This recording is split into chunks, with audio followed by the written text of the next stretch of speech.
Good day, everyone, and welcome to Obidient Family TV. The program is Hope Alive. Yes, there is hope, and a new Nigeria is certainly possible. On a good morning, afternoon, and evening, depending on our time zone.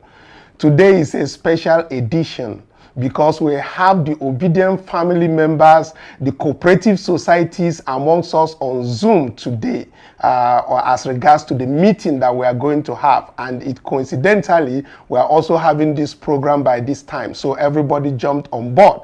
So we are going to have discussion on the APC's hopelessness, or should I say Chief Bola Tinubu's hopelessness, happening in Kogi State and also happening in Kanu State. God, don't they catch them one by one? We are going to have discussions on these two states briefly before we go into the meeting. But we wouldn't be forgetting the issue that happened today. As we know, Cubana chief priest posted the bail in court, the distractions that the cabinet and all this administration is using to make Nigerians look the other way from the hunger and the starvation and the inflation that is happening in the country. Well, we will talk a bit about that. And I'm not the only one to speak all about this. I have Divine in the studio. Welcome, and thank you for joining us on today's broadcast. Let's have this discussion. Yes, as we enter into this discussion, please do not hesitate to go to the comment section, like, give thumbs up, and so that other Obedience everywhere we know that Obidient Family TV is live, especially as we are going to have a meeting of the Obidient Family Cooperative Society while on this very program live. So let's start immediately because we don't have time with what is going on with the brouhaha in Nigeria now. The distractions that we see happening earlier in the day, of course, it was reported just yesterday. They left Ababio, they left all the people, I mean EFCC, and everybody that they were supposed to get and put them all in jail, like, what is his name, CBN's governor is. Instead, they are now searching the small rat, like somebody who has an elephant, but chose not to go after the elephant and start going after the rat that is in the house. Why would that be happening? We know for sure that what is his name, Akpabio, being the Senate president, has been invited severally, and he said he's sick or some other things. We know again about this Kogi State governor who also said, oh, he's even running, staying at government house, hiding and never going away. They left all of those things and start focusing on the small fries. The people who are in the social media platforms, especially like Bobrisky is known on the social media, has millions of followers. We look at Cubana chief priest, so they target them, thinking that they are going to change the way Obedience look at the Nigerian issues and hunger and starvation. But they know we are not in their hopelessness. Well, we've seen what's going on, to be very honest, because like you rightly said, we have more pressing issues and they're going after people whose only crime is this, Naira abuse, which is not the first time. It has happened for ages. Even our so-called politicians are also, people who have committed the same offenses. And it's looking like they are being very selective with the people they are going after. They're going after the people who have some kind of social media clout because they want it to look like maybe they're actually actively doing something. But in reality, we have people who should be, Ganduje and all his bribes. We even saw on video and everything that's going on. They are not the ones coming out to prosecute them. Rather, it's the Kanu State government that is coming out to, prosecute them, right? So basically, the whole point is that they are just trying to go after people with some form of social media presence so that they can garner some form of, would I say, clouds, let it look like they are actively working. Now that you have even raised that issue of Ganduje, right, it is very, very clear that when he took up that very dollar, it was like a national thing. Even the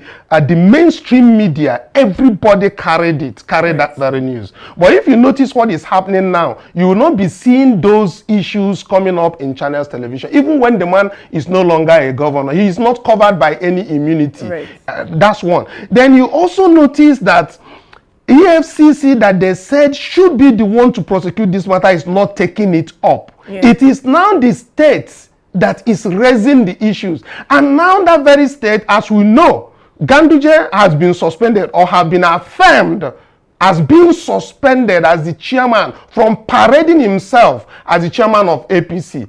Though he's having wasbos in Kanu, of course. Right. They can even buy him from entering Kanu, as the case might be. Right. But what we are talking about is that EFCC is focusing on the small fries instead of focusing on the people who should be gotten thrown into jail, and let's know that the work is being done. Right. Aside from Ganduje, we have the issue with Akpabio, right? Senate president, because we saw everything that went on, including the 3.7 trillion naira alleged budget padding for this 2024 budget. And like you rightly said, they have invited him, or supposedly they told us they invited him, because we didn't get any actual report of them inviting him. But they said they invited him, and he claimed he had is it cardiac arrest or something related to the heart, and that's why he's not there.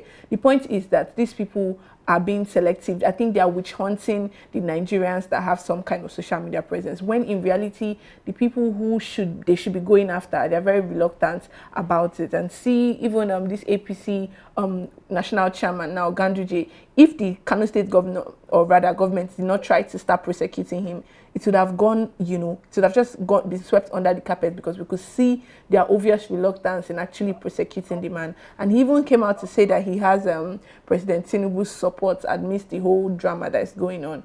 And it's just going to be a very interesting couple of weeks. Yes, and if you notice also, this ex-governor Yaya Bello of Kogi State, not minding, is it 84 billion that they said he is stole from that. I mean, if he's innocent, why won't he come out and say he's innocent? And but there is something that I noticed. EFCC is doing those things so that it will look like they are working, because when you see the indictment and the charge that they are charging him with, you will see that it originates from 2015, even before he became the governor. So I don't know what they are trending with. I don't know what their plans is, because it seems like they don't really want to put him to jail. To be honest, someone on the comments while I was reading this particular report said it was just them creating content, right, to just make it look like they are working. And to be honest, it's not very out of place to believe that, because how you accusing somebody of taking some amount as huge as 84 billion naira, and you're saying he had access to public funds and he also diverted it 4 months before he became the governor of Kogi State. So it's really not adding up, because we need to know, because if truly he did this, how was he able to access government funds even before he was, governor? So it's just a lot of things going, and I just expect them to be very, very public with this trial and all of that.